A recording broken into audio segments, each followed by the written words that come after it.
Whoa. Dude. That's a so perfect cool. size Yep. fish. Whoa. Ooh. Oh my gosh. A little bit of everything this trip.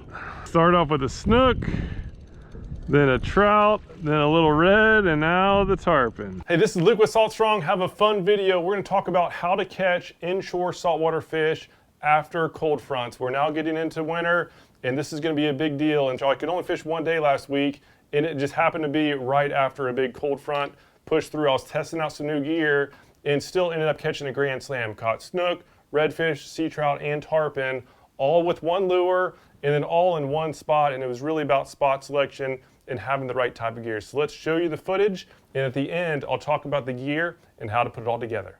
So due to the cold snap, we started off in this protected creek. This was deep water. It was wind protected. You can see, even though it was a windy morning, it just really didn't look windy at all. And we fished both the deep water, right? The deep section is slow bouncing along the bottom, and then also right up against the mangroves in case those fish were in ambush mode feeding, and really wasn't much happening, but then finally got a snook to strike. Just like the lightest little like tap. Oh, I really? thought it was like a little lizard fish or something until it started pulling a little harder. We didn't get skunked. Nice dark water snook with a dark power prawn.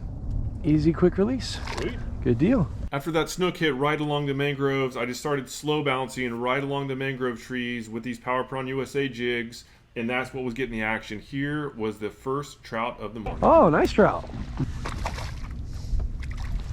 That tight to the shoreline? Yeah. Oh, there it goes. After that trout got away, just kept fishing these mangroves. Again, this was about 3-4 feet of water, just slow bouncing, and these fish just kept hitting. Look at how like chill they are. A little red. Oh, red. There's the slam. Micro slam. It's a cool looking red. Look at that tail. It's kind of, yeah, super blue. It's got that dark copper back. It's a creek red. So after a while, the bite finally slowed down in that little creek, and so we just shifted over to a nearby flat. This is a wind protected shoreline. We saw some birds diving, and here is where we got into some more action. Oh, there we are. That's something. Looks like a little trout. Gold digger prawn I'll let you. is on point today. I'll let you keep throwing that. I'm gonna try to sunshade this one out for a little bit. Oh, he's nice and warm too. So we kept going down the shoreline and happened to see some tarpon roll, and there's one in the top right corner. Got a cast to it right after it rolled, right in front of it. In many cases, that'll trigger a strike. These tarpon were cold, but they were there, and I really wanted to get a grand slam this cold morning. Oh, another one right there. That a red? That was a tarpon. So far, these Power Prawn USA Juniors in Gold Digger color have been phenomenal, but the unique thing is that just a straight retrieve has been driving tarpon crazy. I've been 100% in catching tarpon when I come across them up in the shallows after having this lure on hand, and so I had confidence that I'd get them. These fish were lethargic. They were playing hard to get, but I just kept casting in the areas where I saw these rolling tarpon and finally got payoff. And again, it was all about just having that nice glide retrieve and let the shrimp do its work. And these tarpon absolutely smacked this lure. Here comes the strike, as well as a really fun fight. Oh, there we are. Nice. Oh, nice. That's awesome. We got some good ones. That was awesome. Nice. Dude. Big fish. Heck yeah. I knew one of these would eventually eat. That's a good There we tarpon, are. man. Heck yeah. That's a really good one. Sweet. Persistence finally paid off. You gonna jump? No? Dude. That's a so perfect cool. size Yep. fish. Whoa. Ooh. Oh my gosh, Luke. This is awesome. A little bit of everything this trip. Start off with a snook, then a trout, then a little red, and now the tarpon to finish off the grand slam. First cold front of the year, and Justin and I are having a good old time out here. All right, now this might be it here. Nice.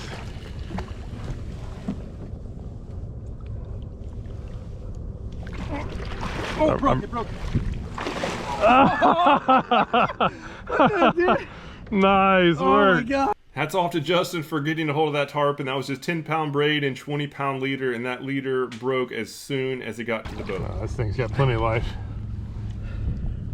Awesome fight there. That sun coming out. Sun's finally coming out for us. Perfect timing. Oh, there you go. There she goes. Yo, great fish, man. That was fun. That was. Right, well, I hope you enjoyed that footage. Yeah, we caught all that in one little spot and even caught a couple little trout afterwards, but just wanted to talk about the equipment. So number one is really about the lure. This is the Power Prawn USA Junior. This is a little 3.5-inch shrimp. This is excellent during the cold months, right? There's a lot of shrimp, or I should say less bait fish, are usually in our inshore estuaries, and so crustaceans become more and more effective, and so this lure has been awesome. This gold digger color, for whatever reason, tarpon love it. So as soon as I saw those tarpon, I knew I had a really good shot at them. The fact that I caught the other fish was a big plus as well. As far as the actual tackle, this is a Cashin rod. This is a rod that they haven't yet announced yet, so I don't want to, I guess you can already see the name, so I have to say it, but it's the Element. Haven't yet released it. This is my first day testing. So far, so good, but I need to do some more testing to say anything for sure. As for the reel I was going with, I just had the Daiwa Legalis. This is a $69 reel. Packs plenty of punch to handle these inshore fish, and actually is really light and smooth, so I've been pretty happy with this. Line, I had a 10-pound braid. This is from Fins. This is their spin line. And then for leader, had a 20-pound mono. Just Andy mono is what I went with, but these light tackle setups are really good for this wintertime fishing. The fish are going to be lethargic. You saw that I was just doing a lot of slow, kind of low vibration retrieves. That's what got the action. Even this lightweight stuff can still pack a punch, even for those tarp in that range, in like the 15-20 pound range. So anyhow, that's it for now. Any questions at all, leave a comment down below. And for you insiders, if you want to see the exact type of spot to seek out after cold fronts, I'll put a link down below to the latest game plan, the weekend game plan. I featured the exact type of spot to seek out for these post cold front situations. And then every Friday going forward, you'll of course be seeing this as well as part of the weekend game plans that you get for being an insider member. So thank you so much for your time and watching. Questions below. Otherwise, hope to see you again soon.